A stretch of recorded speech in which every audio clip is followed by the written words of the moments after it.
안녕하세요. 똑똑한 노후TV의 제임스입니다. 오늘은 국민연금공단에서 절대로 알려주지 않는 국민연금, 기초연금, 건강보험에 대한 연금 상식 4가지를 정확히 설명해 드리도록 하겠습니다. 얼마 전에 이웃에 사시는 60대 부부께서 고민이 있으시다면서 제게 연락을 주셨어요. 가만히 들어보니까 살고 있는 아파트 외에 특별한 재산은 없고 국민연금이 전부인데 남편이 이제 직장을 그만둬야 할 때가 되어서 이것저것 고민이 많으시다는 말씀이셨습니다. 매달 들어오는 소득도 줄고 건강보험도 지역가입자로 전환이 될 텐데 자식들 직장 피부양자를 신청할 수 있는지에 대해서도 물어보시고 여러 가지 연금에 대한 질문이 있으셔서 오늘은 특별히 은퇴를 앞둔 어르신들께서 꼭 알아야 할 연금 상식을 정리해 드리고자 합니다. 잘 들어보시고 꼭 도움이 되셨으면 좋겠습니다.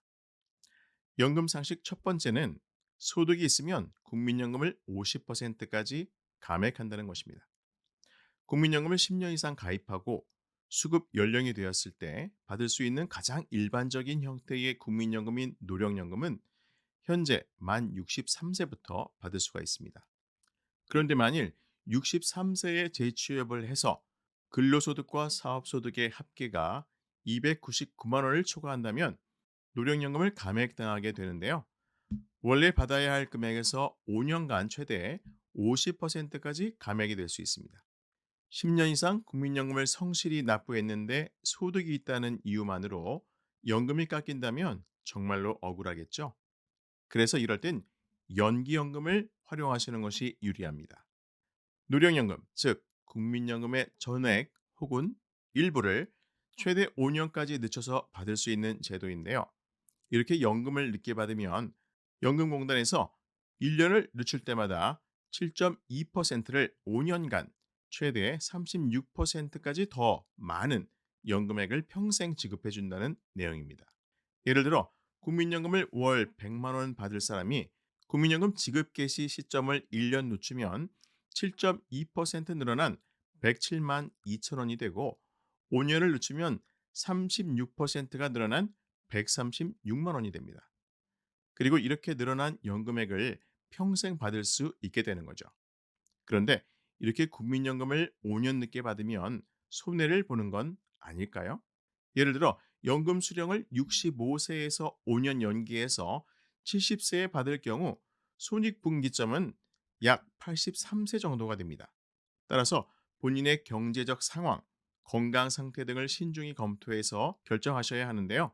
연기연금 신청 전에 조심해야 할 것은 노령연금, 즉 국민연금이 늘어나면 앞에서 설명드렸듯이 건강보험 피부양자에서 탈락할 수가 있고 지역가입자의 경우 국민연금 수령액의 50%의 건보료가 부과되므로 불리할 수가 있습니다. 하지만 국민연금 연계 감액의 경우엔 조기연금, 연기연금으로 인해 변경된 금액과 상관없이 원래 65세에 받아야 될 100만 원을 기준으로 결정된다는 점 꼭 기억하시기 바라겠습니다. 연금 상식 두 번째는 분할연금은 5년 이내에 신청해야 한다는 것입니다. 2025년 현재 분할연금을 청구하기 위해서는 이혼한 배우자와 국민연금 가입 기간에 혼인을 5년 이상 유지했어야 하고 분할연금 신청자 본인은 물론 이혼한 배우자가 모두 노령연금, 즉 국민연금을 받을 나이에 도달해야 하는데요. 분할연금은 2016년까지는 혼인기간 형성된 국민연금 자산에 대해서 일률적으로 5대5 비율로 연금을 나눴지만 2017년부터는 당사자 간 협의나 재판을 통해 분할 비율을 정할 수가 있습니다.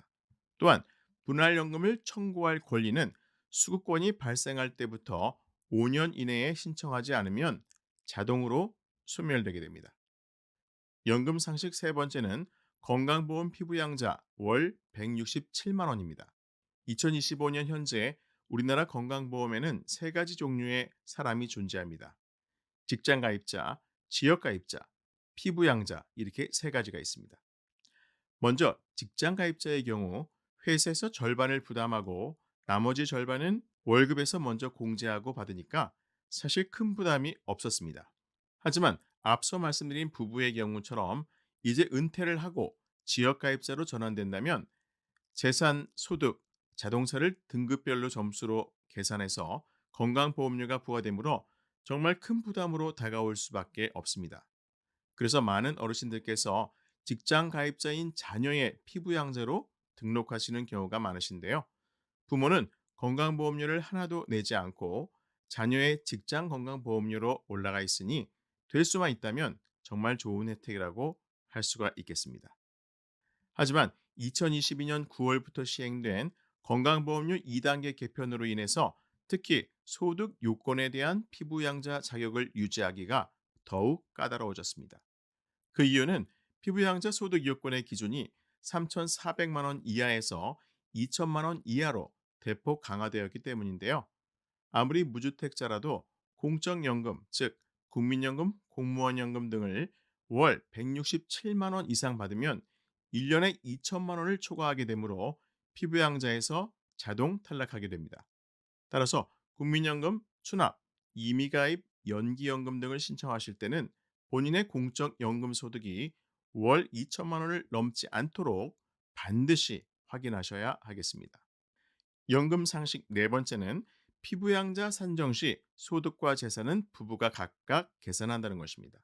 2025년 현재 피부양자 자격을 선정할 때 부부의 모든 소득과 재산은 부부 각각 계산하고 있는데요.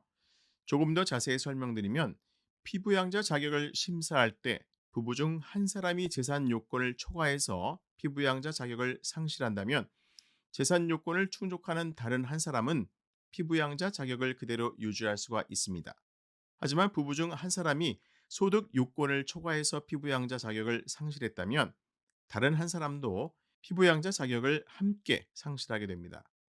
따라서 연금소득을 포함한 금융소득, 임대소득 등 부부의 소득 요건을 적절히 분할 관리하셔야 은퇴 후 피부양자 자격을 유지하실 수가 있습니다. 마지막으로 한 가지 추가로 말씀드릴 것은 국민연금에도 세금을 부과한다는 것입니다. 노령연금, 즉 국민연금은 10년 이상 연금을 내고 노후생활비를 받는 것인데 현재 세금을 떼고 있습니다. 그런데 이렇게 국민연금에서 소득세를 공제한다는 사실을 모르시는 분들이 많으시다는 것입니다. 2001년 이전까지 낸 납입금은 연금 수령 때도 비과세이지만 2002년 1월 이후부터 납입한 국민연금에 대해서는 소득세를 내야 합니다. 근로소득에 소득공제를 해주는 대신 은퇴한 다음에 세금을 물리는 것인데요. 물론 다른 소득이 없이 국민연금만 받는다면 연금소득공제 등 여러 공제가 많기 때문에 세금 부담이 그렇게 크지는 않지만 기초연금, 주택연금 등의 세금을 부과하지 않는 것과 비교한다면 불합리한 것이 아닐까 생각됩니다. 2025년 현재 우리나라엔 참 많은 복지제도가 운영되고 있습니다. 하지만 대부분의 복지제도는 신청주의이므로 몰라서 못 받는 경우가 많고 잘못 알아서 손해보는 일이 많이 발생하고 있는데요. 차분히 하나씩 준비하셔서 보다 많은 복지 혜택을 누리시길 바라겠습니다. 오늘도 함께 해주신 여러분께 좋은 정보가 되었으면 하는 소망이 있고요. 앞으로도 더 좋은 소식으로 여러분께 노후에 도움이 되는 소식들을 전달해 드리도록 노력하는 제임스가 되겠습니다. 늘 행복하시고 하루하루 건강하세요. 감사합니다.